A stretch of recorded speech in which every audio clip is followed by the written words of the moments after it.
Nós iremos, então, agora para o nosso segundo painel, com o tema Desafios e Soluções para a Telemedicina Humanizada. E o nosso painelista, ele é formado em Medicina pela Universidade Gama Filho, mestrado em Cirurgia Vascular pela Unirio, doutorado em Fisiologia e Microcirculação FISClinex da UERJ, membro do programa JLM da Academia Nacional de Medicina, professor adjunto da cadeira da Cirurgia Vascular, Universidade Federal do Estado do Rio de Janeiro, Unirio. Vamos receber o Dr. Bernardo Barros com carinho.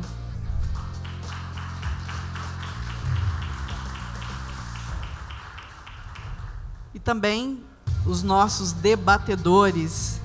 Ela é médica sanitarista, especialista em saúde pública, mestre em educação com experiência na área da saúde coletiva, com ênfase em saúde pública, atuando principalmente nos seguintes temas: políticas públicas de saúde, formação de profissionais de saúde, educação na saúde, programa de saúde da família, educação permanente, educação médica. Estamos convidando aqui a nossa secretária de saúde no município de Teresópolis, a doutora Edneia Taitson Martuccelli, meu pai. Subsecretária, que veio como secretária, ela está corrigindo. Vamos convidar também, ela que possui mestrado em terapia intensiva pelo Instituto Brasileiro de Terapia Intensiva, IBRAT, e graduada em medicina pelo Centro Universitário Serra dos Órgãos, Unifes de 1889, tem experiência na área de medicina, com ênfase em pediatria, foi diretora do ensino do Hospital das Clínicas Constantino Otaviano durante os anos de 2017 e 2019. Atualmente é coordenadora do curso de graduação em medicina do Centro Universitário Serra dos Órgãos. Queremos convidar aqui a doutora Simone Rodrigues.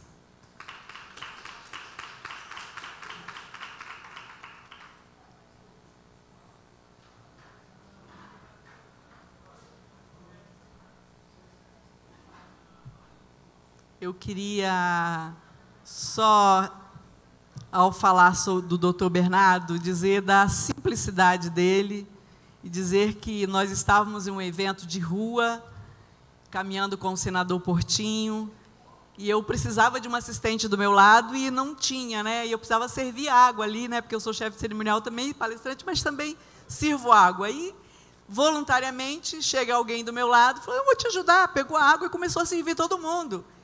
E eu até então não o conhecia. E aí eu fui procurar as assistentes do cerimonial do senador. Falei: gente, eu preciso muito conhecer o doutor Bernardo. Você pode me apresentar? E aí, alguém foi lá e me apresentou o doutor Bernardo. Eu falei: mas é aquele moço lá que estava me ajudando a servir água. Parabéns pela sua simplicidade. Agora assuma aí o comando. Obrigado, Lúcia. Eu também bebi água, estava muito calor aquele dia, eu te agradeço. Você pode botar a apresentação para mim, por favor? Tá ótimo, se vocês quiserem. Se quiser descer por aqui, eu ajudo você. Bom, primeiro eu queria agradecer a oportunidade e essas aulas fantásticas que a gente pôde apreciar hoje. Vão me ajudar muito, na verdade, no que eu vou falar de tecnologia, né? Se a gente vai falar de humanização na telemedicina, que é uma dificuldade muito grande, a gente passar isso e discutir isso, com essas palestras anteriores, ficou fácil da gente dizer que é o futuro. Então, cabe a nós se adaptar ao futuro e aceitar o futuro, ou continuar com a ideia retrógrada de que a gente não vai evoluir. Agradecer ao Carlos, ao Conleste, por ter me convidado. Eu sou médico de formação, mas sou, de fato, um entusiasta da tecnologia. Aqui à nossa mesa, o professor Rossano, da Academia Nacional de Medicina, teve um problema de saúde e não pôde vir, mas a gente está muito bem assistido aqui para discutir isso. Então, primeiro falar do SUS, né? Quando a gente fala de saúde, de humanização, a gente fala de 70% da população que depende de um sistema, que é o sistema de saúde. Mais precisamente, 71,5% da população depende exclusivamente do SUS. A gente tem o SUS como uma referência mundial com todos os defeitos que a gente sabe que a gente tem, mas ele precisa de atualização constante e a gente pode perceber aqui que daqui a pouco o SUS está no metaverso, né? Se Deus quiser. Quais são as vantagens? Então, antes de falar um pouco da humanização, vou mostrar para vocês as vantagens da telemedicina. Pode passar? Ela salva vidas, e eu vou mostrar para vocês cada ponto desses. Ela salva vidas realmente. O que a gente tinha antes da pandemia, o que a gente tem hoje, é completamente diferente do que a gente está acostumado. Ela consegue reduzir custo, e não é cortar custo, é utilizar melhor o dinheiro que a gente tem disponível, e ele é um dinheiro finito, a gente não pode gastar à vontade, senão a gente dava a melhor saúde para a população inteira. Então, a gente tem um contingente, sim, para fazer, mas aqui a telemedicina reduz custos e aumenta a qualidade. Melhora a gestão populacional. A gente teve aqui a Poliana falando da identidade digital. Hoje a gente consegue controlar isso tudo de maneira automática, através de inteligência artificial, os programas da Alterdatas, né? A gente tem isso tudo em nuvem disponível. Se o Ministério da Economia, se o Ministério da Saúde, se o Ministério da Educação podem fazer isso em conjunto, por que não utilizar? Amplia a disponibilidade. Eu sou um especialista, eu sou cirurgião vascular, e a gente sabe da dificuldade que é o paciente na ponta, principalmente nos lugares de difícil acesso, ou mais longe da capital, de ter acesso. Eu tenho um ambulatório de espuma, por exemplo, na UERJ, que o paciente sai 2 horas da manhã de Bom Jardim para ser atendido. Isso é um absurdo. Na verdade, é um absurdo tecnológico, porque hoje a gente podia atender esse paciente virtualmente e ele só ia até mim realmente se precisasse de tratamento ou de um atendimento mais especializado. Pode passar? E diminuir o tempo diagnóstico. A gente estava falando aqui que o diagnóstico de câncer ele precisa ser dado até 60 dias para o paciente. Isso é uma regra. E a gente não consegue achar esse paciente, a gente não consegue fazer esse diagnóstico. Além disso, um paciente com doença cardiológica, que faz um eletro, pega daqui a 15 dias, marca um cardiologista para 3 meses, alguns morreram nesse caminho. Então, isso não pode mais acontecer com a quantidade de tecnologia que a gente tem na palma da mão. Os usuários de telefone celular hoje são a maioria da população. Que seja um celular mais simples, um celular mais complexo, os usuários do SUS têm acesso em algum momento. Eventualmente, nos postos de saúde, a gente pode criar esse acesso. E aí é que entra a telemedicina. Essa telemedicina ela pode ser remota na casa do paciente, através do celular, e o SUS pode oferecer isso, e pode ser no posto de saúde, que é o que a gente acredita ser o primeiro momento agora, para que a gente entenda essa tecnologia, com um médico na sala não especialista, ou até com um técnico de enfermagem ou enfermeiro, para auxiliar nesse diagnóstico. Qual a importância, então, de salvar vidas? A gente teve, por acaso, 7,5 milhões de atendimentos online cadastrados pelo sistema privado durante a pandemia. São 52 mil médicos que atuaram. Eu fiz telemedicina, não só o WhatsApp Medicina, que não é o ideal, né, mas a telemedicina, de fato, com o paciente e com, eventualmente, o acompanhante junto comigo. E, nesse processo, 75 mil vidas foram salvas só pelo atendimento inicial, fora os atendimentos, as internações, mas só pela telemedicina a gente conseguiu salvar 75 mil brasileiros. E os profissionais de saúde, eles não vão ser substituídos, a Lúcia não vai ser substituída, ela pode até ser um avatar e ela vai estar online, ela pode não estar aqui porque ela está em outro evento, mas ela vai continuar sendo a Lúcia. E o médico, e o enfermeiro, o fisioterapeuta também vão estar presentes, mas de maneira virtual. A tecnologia, ela é uma ferramenta de excelência. A Poliana mostrou que hoje a gente tem dados criptografados. A gente tem a própria NFT, muito dinheiro envolvido, mas a gente tem, já no Ministério da Economia, já no Ministério da Saúde, dados criptografados. A Carolina estava falando sobre isso aqui também comigo, que eles estão tentando abrir os dados, mas com segurança, lá no Sul. E a gente devia tentar, ou vai tentar fazer de alguma maneira isso para todos os municípios do Estado. E a gente tem aqui, nessa prefeitura do interior, 45% de diminuição de morte por alterações cardiológicas com a implementação da telemedicina. Depois eu passo para vocês, se vocês quiserem, não dá para ler, mas tem fontes de dados, tem a iniciativa dessa prefeitura, interior de São Paulo, que só de implementar a telemedicina no diagnóstico através do eletrocardiograma, encaminhamento para o profissional, diminui em 45%. Metade dos pacientes não morreram de doença cardiológica porque acelerou o diagnóstico. Pode passar? Então, aqui, é cortar custo? Não. é dirimir esse custo, dirigir ele para o lugar correto e ter maior qualidade e maior celeridade. Então, a gente, a cada R$1 gasto em tecnologia, a gente tem uma economia de R$10 no ano seguinte. Para qualquer prefeitura, isso é mágica, né? Isso é muito bom. E, além disso, o CFM divulgou um dado que a gente gasta por dia, por habitante, R$4 só pela saúde. Se a gente vai economizar 90% disso, isso vai sobrar dinheiro para fazer coisas melhores, outras coisas, com investimento, a princípio, muito pequeno. Pode passar. Esse aqui é um mapa de especialistas. A gente está num estado que tem muito especialista, tem muita faculdade de medicina, na capital e nos locais onde a gente tem universidades, como aqui em Teresópolis. Mesmo assim, os municípios ao redor, muitas vezes, não têm esse especialista disponível. E a telemedicina transporta isso imediatamente. A gente está falando em milissegundo. Você ligou, ele está ao vivo. Né? Hoje, com 5G, a gente chegando com a capacidade de internet, a gente fala que é instantâneo. Então, a gente tem um especialista em qualquer lugar. Para vocês terem uma ideia, populações ribeirinhas da Amazônia, por causa da tecnologia, do investimento de ONGs, fazem isso desde 2002. A gente está em 2022, 20 anos depois, e a gente ainda não conseguiu evoluir totalmente. Bom, de qualquer jeito, que é o tema dessa apresentação, a gente precisa focar no cliente, né? A gente viu o Vladimir falando isso. A gente precisa mostrar uma experiência verdadeira. A gente viu o professor falando isso sobre o turismo. Então, a gente precisa do médico, do enfermeiro, do fisioterapeuta, quem vai cuidar daquela ferida, mas o paciente não precisa ir todo dia no posto, que fica a 200 quilômetros de distância. A gente precisa do profissional de saúde e vai focar principalmente na experiência do cliente. Mas, pode passar, a gente pode fazer isso dando essa consulta, que muitos pacientes não conseguem, a gente sabe das filas de anos de pacientes, e a gente tem que fazer a rapidez no diagnóstico e no tratamento. O paciente que abriu uma ferida hoje, ele não pode esperar um mês para ir no posto de saúde. Ele não pode ter uma consulta com vascular daqui a um ano, ou fazer um tratamento de espuma, que é o que a gente implementou agora em Itaboraí, e vai acabar com a fila em 3 meses. Uma fila que dura 10 anos, com acompanhamento, algumas marcações. Eu consigo, em 3 meses, através da telemedicina, da tecnologia, acabar com uma fila de 10 anos. Isso hoje a tecnologia permite. Pode passar.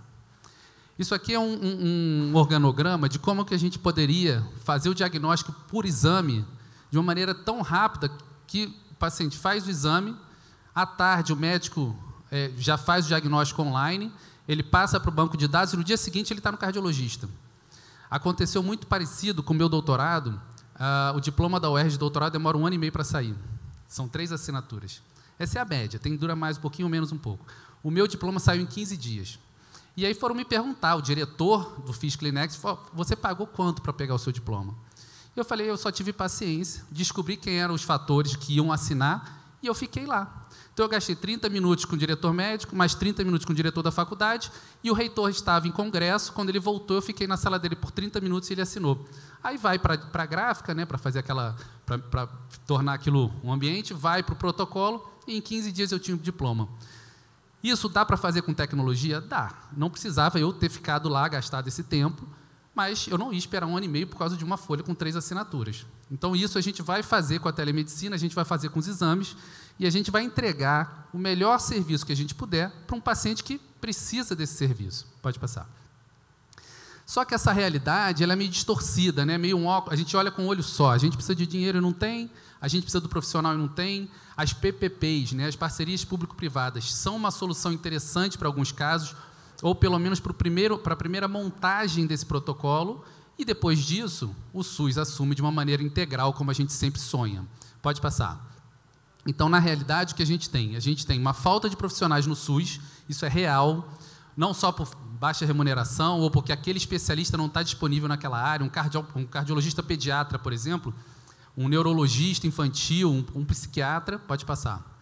A gente carência específica de cada município. Então, se eu montar o projeto que a gente está montando também em Itaboraí, que está sendo o nosso foco nesse momento pelas parcerias, através do Conleste, do senador Portinho, e do prefeito Delaroli, que é o presidente do Conleste, a gente está identificando qual é o problema. Então, parece que a hipertensão é maior do que a diabetes lá, a gente não vai colocar um monte de endocrinologista online.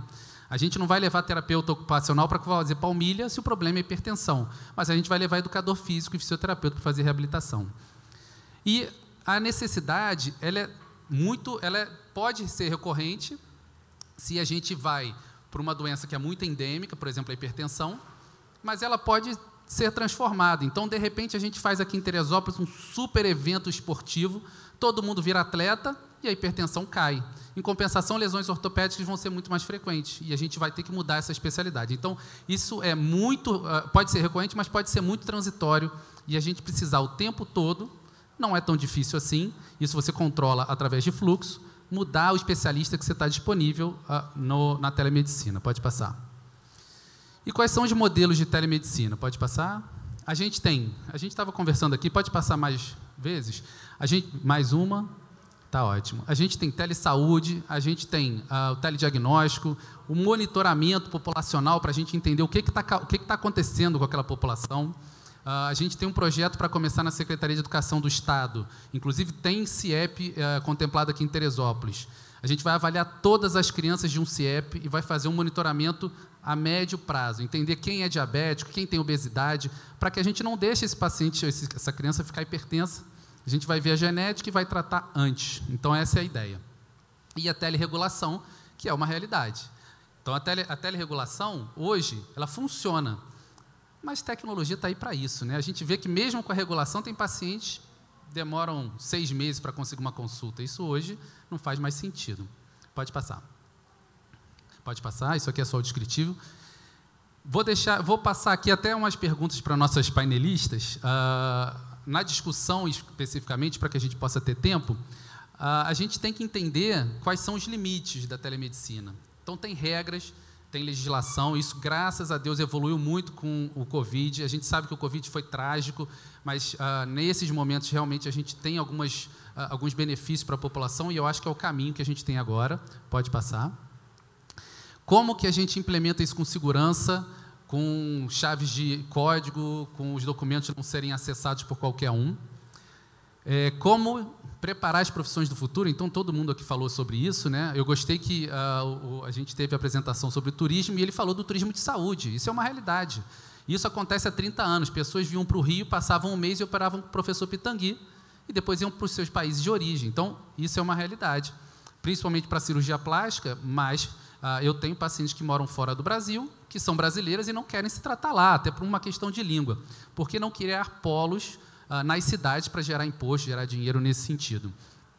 E como é que a gente vai preparar esses profissionais para alcançar essa excelência? Então, a gente tem aqui representantes.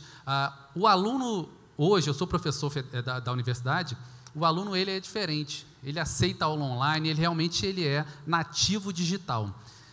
O nativo digital a gente chama de geração Z, né? Que a princípio é de 95 para cá. Eles já estão com 30 anos, 20 e poucos, 30 anos ou mais. Eles estão no Sistema Único de Saúde. Então, não é para eles tão difícil aceitar uma telemedicina, aceitar uma consulta online, e muitos até se sentem satisfeitos de não perder horário, 4 horas para ser atendido, um posto de saúde muito cheio.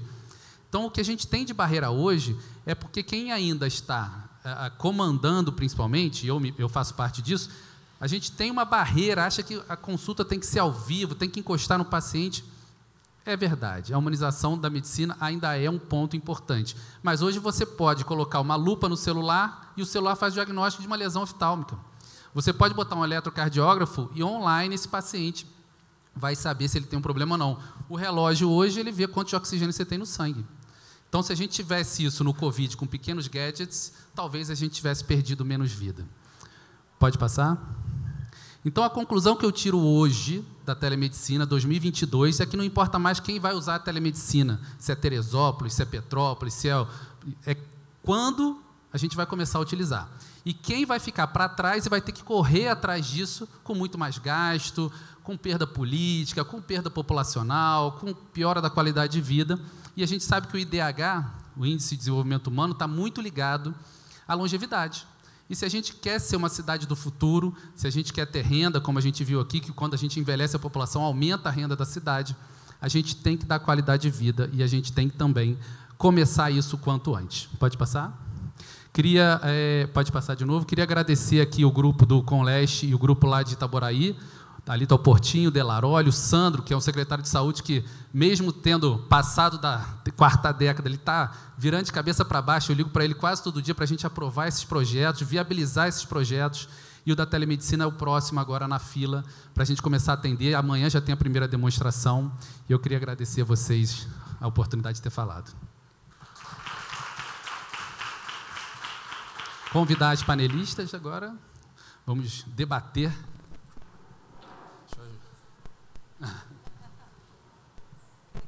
Não, deixa eu ajudar ela também, que também está de salto. Fica Isso, perfeito. Boa tarde a todos. Quero agradecer à comissão organizadora pelo convite e a oportunidade de estar aqui discutindo um pouquinho sobre telemedicina, um tema que, vamos dizer assim, há 3 anos atrás estava pegando fogo, né, na mídia, CFM, e hoje uma realidade impulsionada aí nos últimos 2 anos pela pandemia, mas que também traz a reflexão para o nosso ambiente de ensino. Então, hoje, o estudante, ele já tem contato, né, com o prontuário eletrônico, que é uma parte aí da telemedicina, né, que ela composta aí por algumas frentes, e o prontuário eletrônico está dentro dela. O Unifeso tem um hospital próprio de ensino, que é o Hospital das Clínicas de Teresópolis, o Constantino Otaviano, e desde 2019 tivemos, então, a implantação final do prontuário eletrônico, que hoje ainda é em implantação e assim, em aprimoramento, para colocar dentro dele a teleconsulta. Ela ainda não está totalmente implantada, ela está em teste, mas com teste promissor. E a teleeducação entra numa dessas frentes. O diagnóstico, né, os laudos dentro da telemedicina, aí sim, eu acho que esse foi o inicial, né, esses laudos começaram primeiro, e agora com o uso da inteligência artificial para fazermos aqueles alertas. Então, em vez do laudista pegar aquele exame na ordem, né, a inteligência artificial já alerta que esse exame precisa ser visto com prioridade. E assim a gente foi impulsionado, né, nesses 2 anos em alavancar a telemedicina. A gente teve 2 palestras aí muito inspiradoras, né, do Aranha e depois do Vladimir, e que aí a gente vê que algumas coisas precisam, dentro da educação, também melhorar e curricularizar, talvez, a cybermedicina, né? Então, a cybermedicina, ela tem o intuito de estudar o impacto internet e saúde.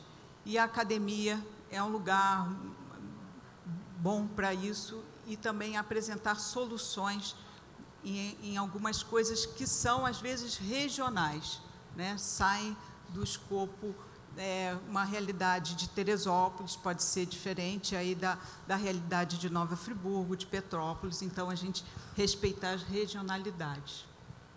Eu acho que é isso. Bem, boa tarde a todos, né? Só corrigindo, eu fui apresentada como secretária, eu sou subsecretária de Atenção Básica em Saúde, que eu costumo dizer que eu sou subsecretária de Atenção Primária em Saúde, né? Porque a opção da atenção básica é muito mais restritiva do que o conceito de atenção primária em saúde para o município. Então, assim, do ponto de vista de tecnologia em saúde, é bom também que a gente considere, eu acho que o professor Bernardo trouxe a questão dos mecanismos e dos conceitos da telemedicina. Isso facilita muito a nossa abordagem aqui, né, Bernardo? Queria também agradecer. Saudar a professora Simone. A professora Simone, eu tive o prazer também de ser diretora da mesma casa durante algum tempo e professora dessa casa também.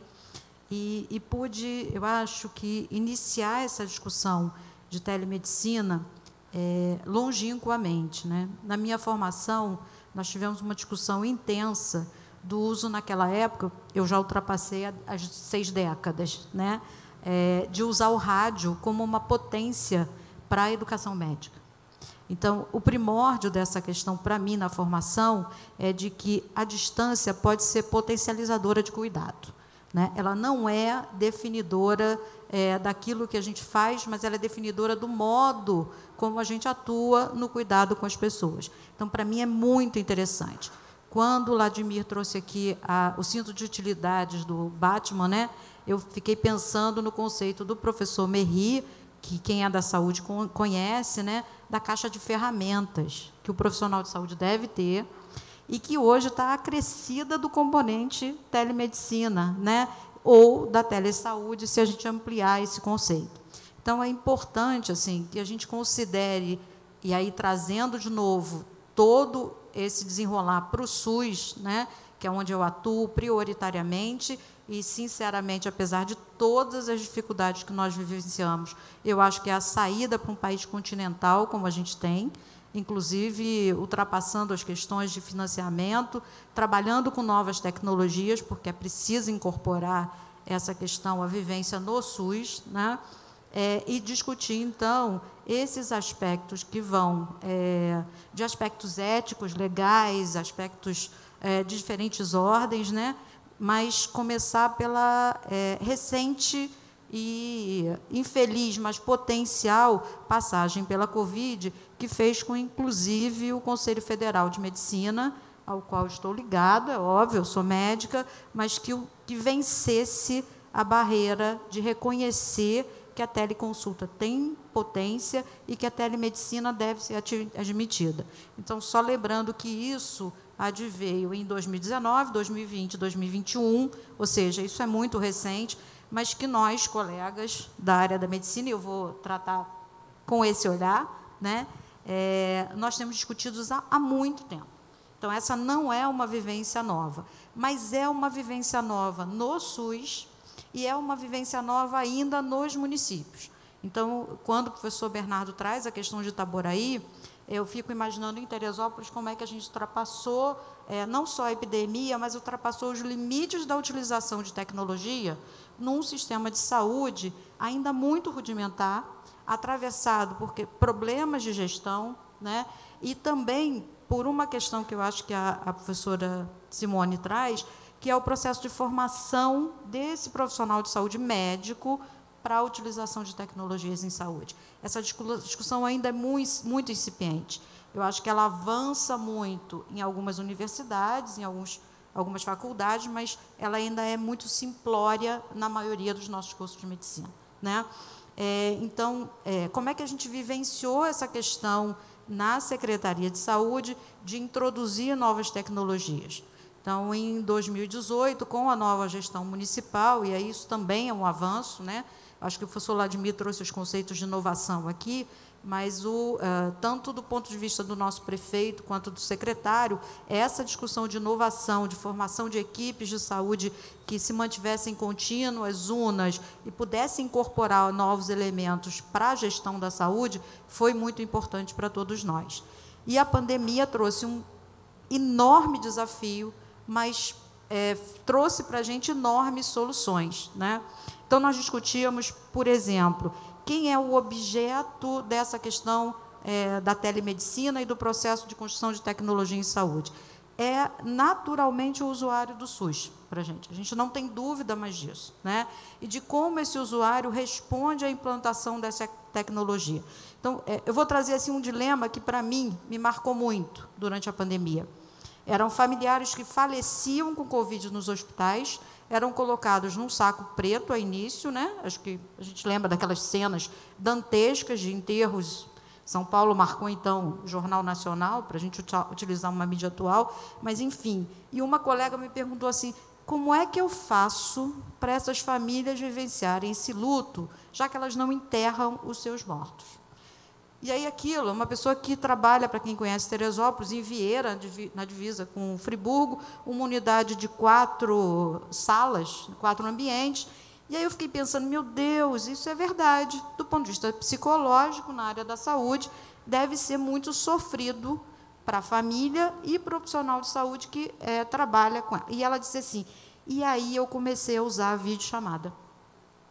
Eu conversava com essas famílias para discutir o aspecto psicológico, ela é médica, não é psicoterapeuta, não é psiquiatra, mas no campo da sensibilidade da sua caixa de ferramenta, ela foi capaz de buscar a telemedicina, que é um exemplo clássico, para conduzir uma situação que se colocava no cotidiano. E eu acho que é isso que eu compreendo, e aí para responder uma das questões que você traz para a gente, que é a utilização da telemedicina e para quem ela é feita. Ou seja, ela é feita para responder problemas que nós temos na prática, para trabalhar a questão da problematização, e assim, eu tenho uma formação de educação em saúde, então, uma questão que é trazida pelos vários pensadores da educação há muito tempo, que é olhar o cotidiano, procurar uma solução e procurar a solução mais viável e responder, no caso do SUS, às necessidades de saúde que demandam a população. Então, para mim, a telemedicina tem servido para isso. E esse foi um fator que me marcou muito, e, a partir daí, o município foi buscar algumas plataformas que pudessem usar para efetivar tanto a teleconsulta quanto o telediagnóstico.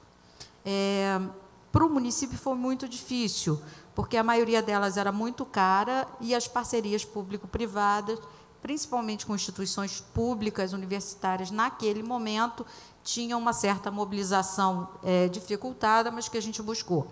Então, por exemplo, a gente trabalhou muito com a Universidade Federal do Rio de Janeiro, no sentido de construir uma plataforma e um programa que possibilitasse acompanhar os casos suspeitos, os casos confirmados, à distância, em teleconsultoria, né, e aí, de novo, em teleconsulta e em telemedicina, mas que também fosse capaz de rastrear o caminho dessas pessoas para que a gente pudesse identificar contactantes. E nós implantamos no município uma coisa que eu acho que a gente, do ponto de vista da sua divulgação à sociedade, a gente funcionou muito bem, mas no retorno aos profissionais a gente não garantiu, que eu acho que é uma coisa que a gente deva pensar.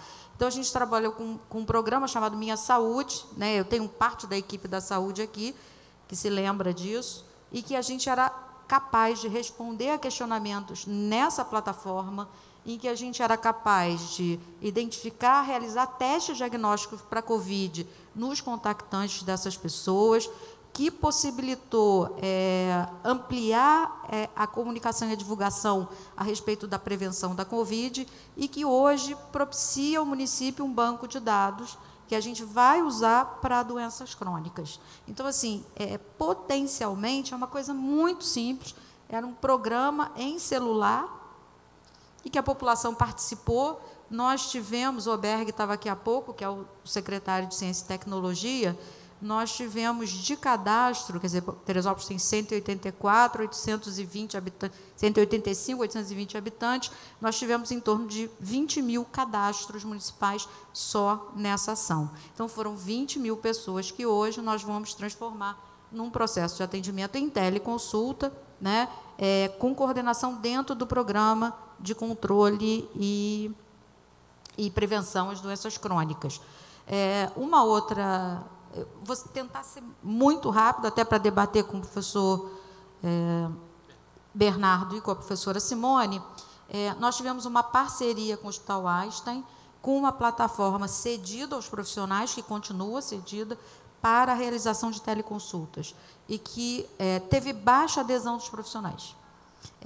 Os profissionais resistiram muito, e são todos profissionais da atenção primária. Então, nós achamos que, como a sua formação é muito mais integrada ao cotidiano da sociedade, que fosse facilitar. Mas a comunicação remota e o acesso e a participação dos médicos, especialmente, foi muito pequena. Então, a gente tem trabalhado para sensibilizar para a utilização dessa plataforma. O interessante é que era uma plataforma criptografada, com identificação remota, ou seja, não foi preciso que os médicos saírem daqui para ir a São Paulo fazer a sua identificação e ter acesso depois à sociedade. Nós fizemos tudo de maneira remota, né? Uma outra coisa é que nós temos hoje uma equipe do Serviço de Atenção Domiciliar e Terapêutica que utiliza frequentemente a teleconsulta e o telediagnóstico. Infelizmente, a gente ainda usa a videochamada e muito do envio por WhatsApp. Então, a gente precisa firmar um sistema, né, que garanta para essa equipe, porque, por exemplo, são situações extremas de vida, né? Você tem um paciente usando oxigenoterapia com gerador em casa, a gente garante todo esse acesso, mas, eventualmente, um problema, ele tem que ligar imediatamente. E aí a teleconsulta faz toda a diferença para a gente, porque a resposta é imediata e a garantia de vida, que eu acho que o professor Bernardo trouxe na fala dele, é essencial. E aí é óbvio que o componente humanização, né, ou humanidades, está presente muito nisso, né? Outra questão foi a introdução de um sistema, que eu acho que a Simone traz, que é o prontuário eletrônico, né, e a possibilidade de relatório técnico gerencial para a gente que está na gestão. Então, eu acho que isso foi muito interessante. Nós tivemos ontem, no estado do Rio de Janeiro, um evento de inovação em saúde. Então, através da Rede Nacional de Dados em Saúde, a integração de todos os prontuários, sejam prontuários terceirizados ou de terceiros, sejam com a SUS, para que a gente possa fazer a administração. E, na inovação, a consecução de, além do prontuário, a introdução da teleconsulta como um fator definidor para os municípios, né? Participaram os 92 municípios do estado. Hoje, assim, estou aqui com a Luísa participou representando o município nesse sentido de que todos somos uma equipe e alguém precisa estar em algum lugar, porque nem todos poderão estar em todos os lugares, né? Houve uma transmissão online também, o que foi excelente, porque ela participava presencial, não era o avatar ainda, mas era quase, eu digo, era o avatar da nossa equipe, né? E a equipe participou online. Então, eu acho que, assim, a gente tem avançado muito no município de Teresópolis. E, por último, assim, a gente teve uma aproximação agora com a questão do financiamento em saúde, com a introdução do Previne Brasil, que vem desde 2017, mas que, enfim, desculpe a expressão, foi sendo empurrado com a barriga. Para quem não era da área da saúde, o Previne Brasil é o sistema de financiamento do Ministério para a atenção primária. E a atenção primária, junto com a média e alta complexidade, são definidores da sustentabilidade financeira do SUS. E a gente conseguiu trabalhar com uma startup que nos deu um painel de indicadores gerenciais de saúde para o município de Teresópolis, objetivando a análise desses indicadores vinculados ao Previne Brasil e vinculados ao Prefaps. E que a gente tem trabalhado com as equipes, aí sim, utilizando tecnologia na construção de indicadores em cada unidade e em cada equipe. Então, assim, a gente tem vivido não só a telemedicina, mas a telesaúde e a introdução de tecnologias no município de Teresópolis, que nem sempre são tão socializadas quanto a gente espera, mas que têm potencializado melhorias da qualidade do atendimento em saúde, né? Um desenho que a gente está terminando de fazer no contexto do controle e prevenção de doenças crônicas. Eu acho que o professor Bernardo trouxe, é o que nos preocupa do ponto de vista da saúde pública no mundo, né? A gente sabe que há uma projeção da professora Rosa, da USP, que em 2025 as curvas, tanto de doença crônica, e aí eu vou tirar a oncologia das doenças crônicas, elas vão se cruzar. E aí é um dilema que eu acho que muitos estudiosos estão parando para fazer, mas quão potencial a teleconsulta vai ser para determinação de diagnósticos muito mais rápidos e de intervenções de educação e saúde que impeçam que essas curvas se cruzem e de que a gente reduza o impacto tanto de morbidade, ou seja, de adoecimento e de incapacidades, quanto de mortalidade da nossa população de maneira precoce, né? Então, eu acho que, assim, a gente cada vez mais, no município de Teresópolis, tem feito essa discussão. Eu costumo dizer que, infelizmente, ainda é uma discussão que está muito afeita à atenção primária, né?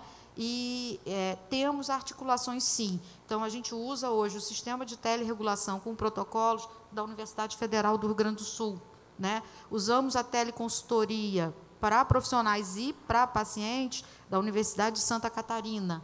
Então, a gente tem utilizado teleconsulta, teleconsultoria, teleregulação, mas a gente precisa avançar no telediagnóstico. A gente não tem nenhum tipo de solução prática para essa questão. A gente conta muito com a universidade, que, além do curso de medicina, tem uma formação nessa área, né?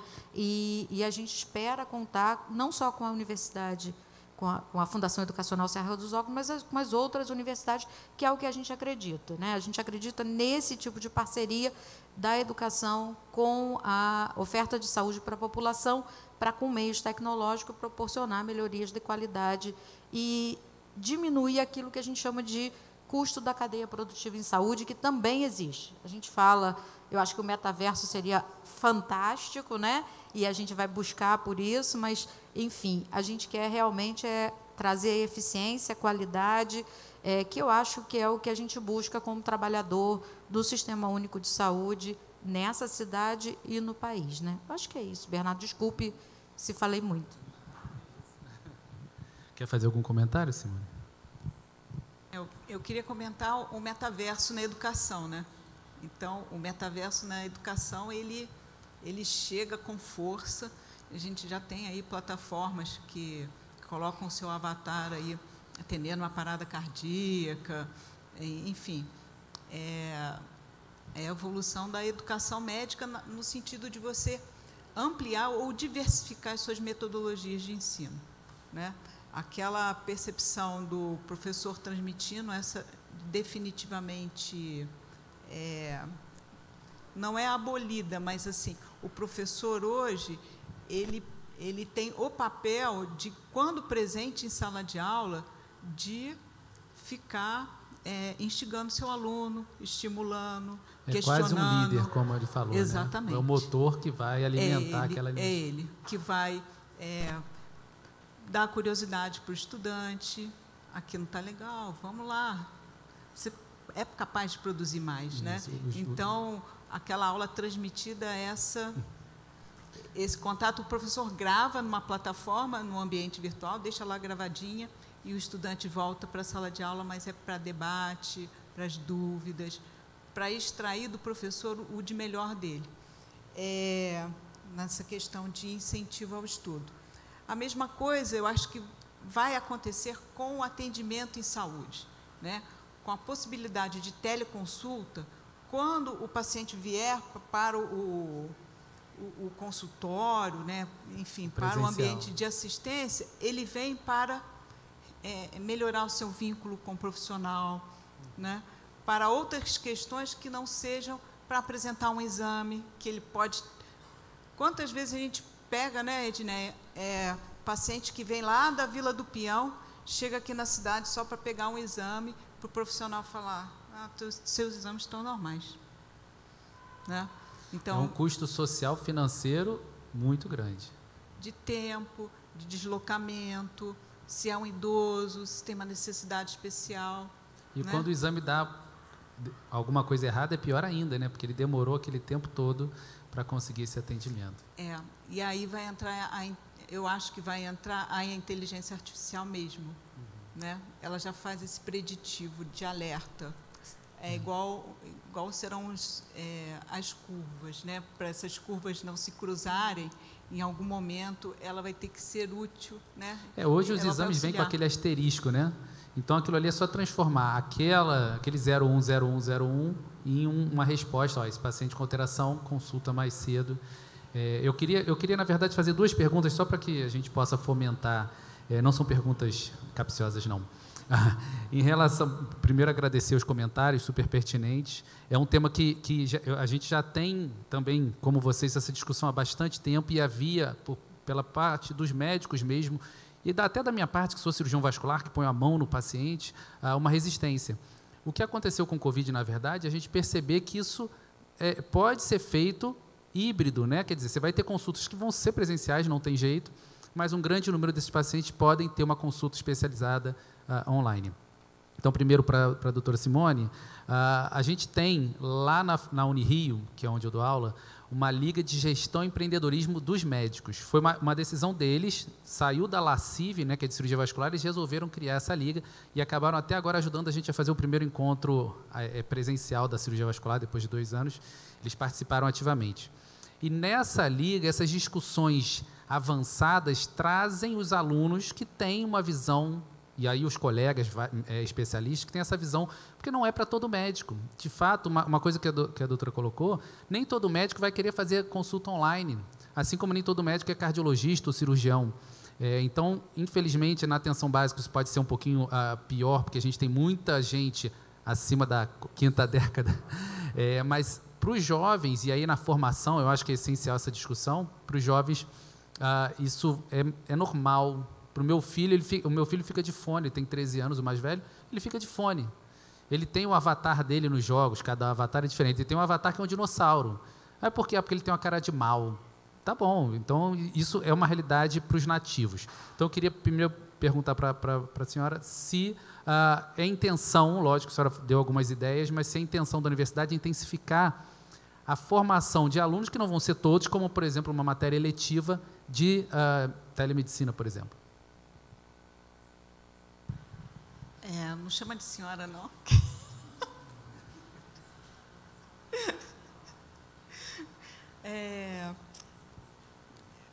O que eu posso te dizer é que a ideia é, hoje, do estudante construir o seu currículo, né? Então, dentro dessa construção de currículo, algumas disciplinas, elas sejam optativas, e aqueles que tenham interesse ou uma aptidão ou uma curiosidade de conhecer, que eles o façam, né? De forma optativa, não da forma obrigatória. Que é uma tendência de todo o currículo, né? O obrigatório está cada vez menos obrigatório. Então, cada um constrói a sua trilha, né? E seu currículo da forma que acha que vai trilhar melhor. É igual gestão, né? Nem todo mundo gosta de gestão, mas você pode deixar disponível uma disciplina optativa de gestão em saúde. Perfeito. Né? Mas eu ia te falar, antes da sua pergunta original, falar que o profissional, às vezes, ele não é que ele seja resistente, muitas vezes, à teleconsulta. Nossa geração aqui, ela tem uma aptidão menor à tecnologia. E mesmo para a implantação do prontuário eletrônico, quantas barreiras nós não tivemos que superar para que ele fosse implantado, né? Naquela que o médico fazia seu prontuário à mão, que registrava intercorrência na mão, e quebrar isso não é fácil, tá? A geração que vem, que hoje a gente está formando, é diferente, porque ela já está dentro do prontuário eletrônico, ela já conhece. Então, ela não consegue fazer nada fora do prontuário. Mas a nossa geração, que está lá na ponta, e que é o profissional, que é o formador, ele tem dificuldade. E, às vezes, não é muito resistência, mas sim... inabilidade mesmo com a tecnologia. E aquela dificuldade mesmo de entender o Eu prontuário. tenho uma analogia muito grande, porque a minha mãe é engenheira, e ela faz a tabela no papel e passa para o Excel. Porque é uma geração híbrida, né? Quer dizer, essa geração que não é nativa digital, eu tenho 42, eu já faço a tabela direto. E gosto muito de tecnologia, mas na minha geração, quem não gosta de tecnologia faz a mesma coisa. Lê o livro no papel e passa, o meu está aqui no celular, mas eu acabei anotando no papel para o celular, acabou a bateria. Então, eu acho que é interessante, mas o próprio entendimento que você, colocou como uma inabilidade simplesmente por geração, só esse reconhecimento já dá a possibilidade dessa matéria eletiva, de um colega mais jovem vir falar naquela aula sobre o prontuário eletrônico. Então, eu acho que o caminho agora, e para os gestores também, quando eu fui falar para o Sandro sobre a telemedicina, a gente teve que discutir algumas coisas, porque a geração que está na parte de gestão, às vezes se assusta. Quando o Carlos pediu para eu falar de telemedicina aqui, ele falou: Bernardo, fala de humanização, porque isso é um tema que pelo menos atrai as pessoas. Porque você fala só telemedicina, as pessoas viram a cadeira de costas, nem querem escutar. E eu acho que é isso, a gente falar que é a telemedicina, mas que não é, os Jetsons, né? Um robô falando com a pessoa. Então, acredito que o futuro das universidades tenha muito a ver com isso, como você colocou, de um currículo disponível, né, para que a pessoa siga o caminho dentro das matérias eletivas ou de algum treinamento desse. Agora uma análise para a nossa subsecretária. Eu tenho um pouquinho mais de contato agora com a parte política e vocês são guerreiros, porque fazer tudo com nada, durante o Covid, então, foi uma loucura. Eu trabalhei dentro do Covid e a gente fazia videoconferência com os pacientes que saíam do tubo, os pacientes que ainda estavam acordados, porque eles poderiam morrer na semana seguinte, para a família ter aquele último contato, e a gente chorava junto, e foi uma situação completamente aversa, mas que a gente deu conforto e sentiu conforto, com o celular mesmo, com FaceTime, foi como a gente conseguiu fazer.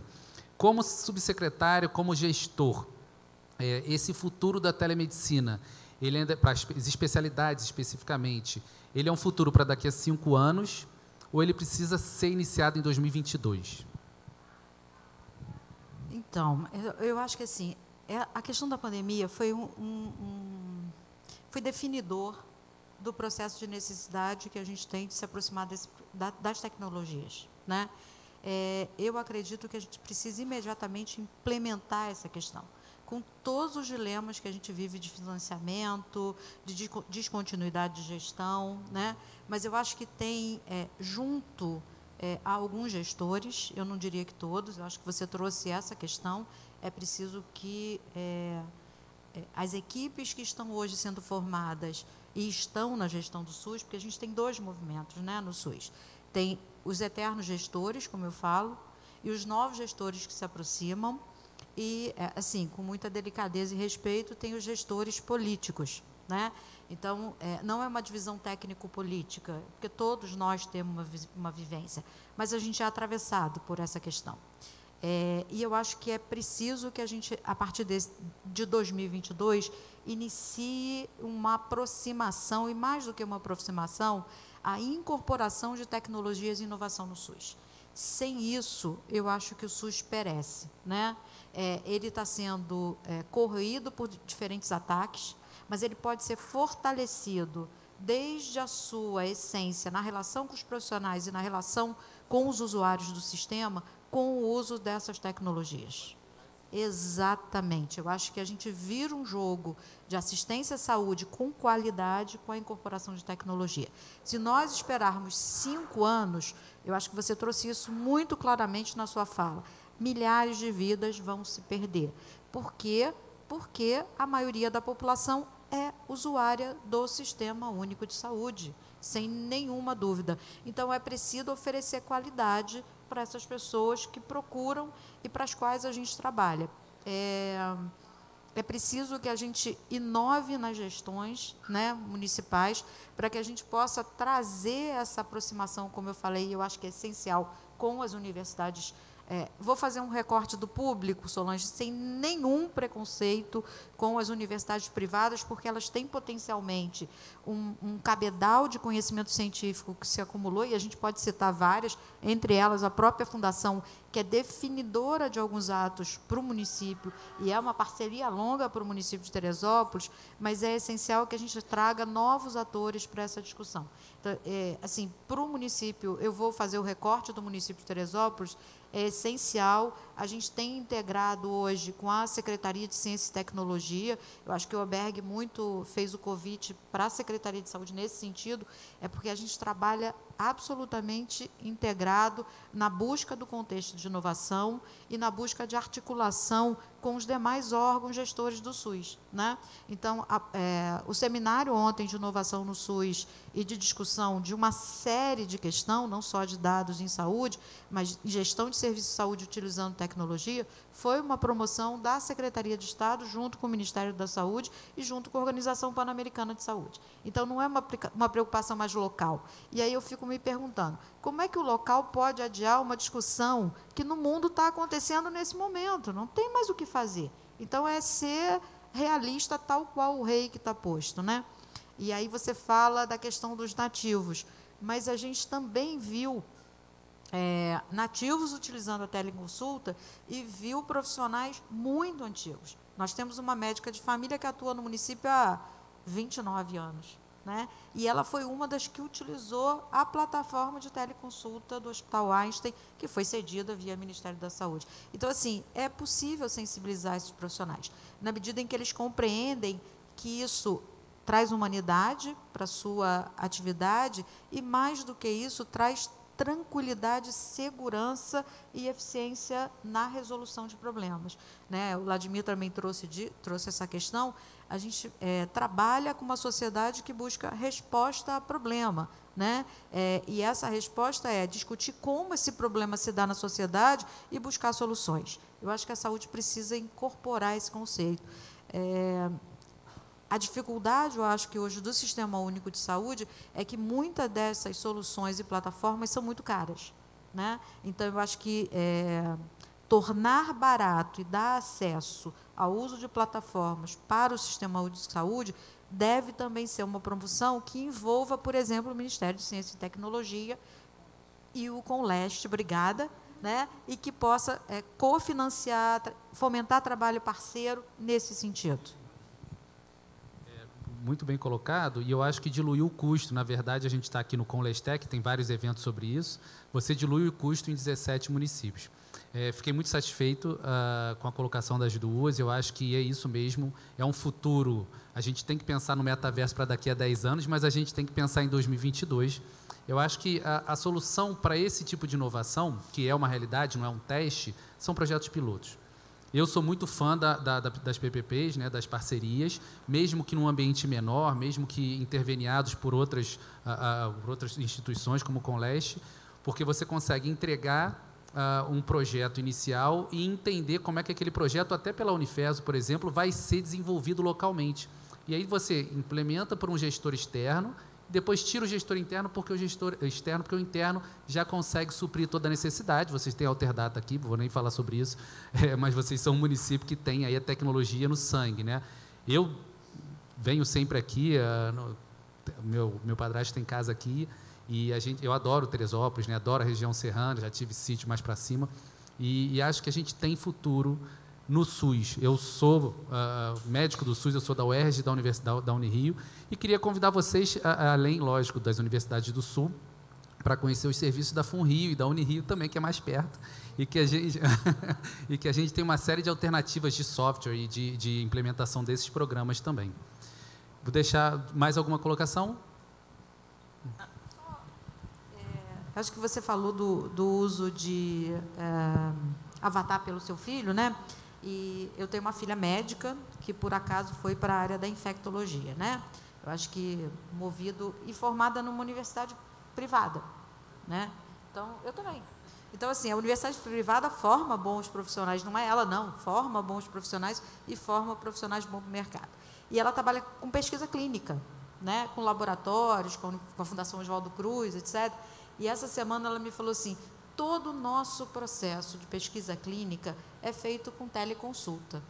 Eu não entendo como é que vocês no SUS, e ela trabalha no SUS, né? Não consegue desenvolver uma consultinha. Eu trabalho com uma pesquisa clínica complicadíssima para desenvolvimento de uma vacina. O sujeito é super suscetível. E aí eu me pergunto, e eu fiquei com isso na cabeça, né? Eu estou já há algum tempo e a gente sempre se motiva pelos filhos. Essa é um grande impulsionador, e ela é uma nativa, inclusive. E aí eu fiquei pensando, eu falei assim, gente, não custa tanto dinheiro As parcerias são possíveis, é potencial que a região serrana, e aí os 17 municípios do colégio têm potencial para isso, que possam construir espaços dentro do colégio para discutir a incorporação de tecnologias no Sistema Único de Saúde, nos municípios onde nós atuamos, com parcerias que possibilitem efetivamente compor com as instituições de nível local e com as instituições parceiras de outros locais também, formas de fazer com que a gente avance para, em 2022, discutir tecnologia. Acho que é essencial. Seguir modelos que já existem e que funcionam. Simone? Eu acho que essa construção ela tem que ser coletiva mesmo, porque cada um tem uma ideia e cada um coloca um tijolinho na ideia e aí o prédio cresce, né? Algumas coisas vão evoluir muito mesmo nesses, eu não diria nem 5 anos, mas acredito que rapidamente mesmo, por necessidade, né? Você queria tirar a oncologia, mas eu acho que é o caso traçador e a oncologia, né? Que ela precisa evoluir e esses pacientes precisam de um desfecho mais rápido, né, nas suas resoluções. Então, eu acho que impulsionado pelo usuário, a gente vai evoluir muito rápido. E a pergunta que eu tinha feito pelo WhatsApp para você, que você fugiu, mas é o dia, né, o sonho, que o dono do prontuário seja o usuário. Então, independente do sistema de saúde, independente do local que ele esteja, o prontuário está com ele, não com a secretaria, a instituição, né? Não é da instituição, é dele, ele carrega junto com ele, talvez com a carteira de identidade. Né? A ideia de dar acesso a um médico que está atendendo por alguns instantes, por exemplo, 12 horas, 30 minutos, isso é uma realidade em alguns locais já. E para o SUS a gente vai demorar um pouquinho, mas é isso que você falou, a informação e o ponto central, como a doutora falou, é o cliente, é o paciente, é o ser humano ainda, e eu acho que a gente tem que buscar. Queria agradecer muito a presença das duas, queria agradecer a audiência e está encerrado o painel.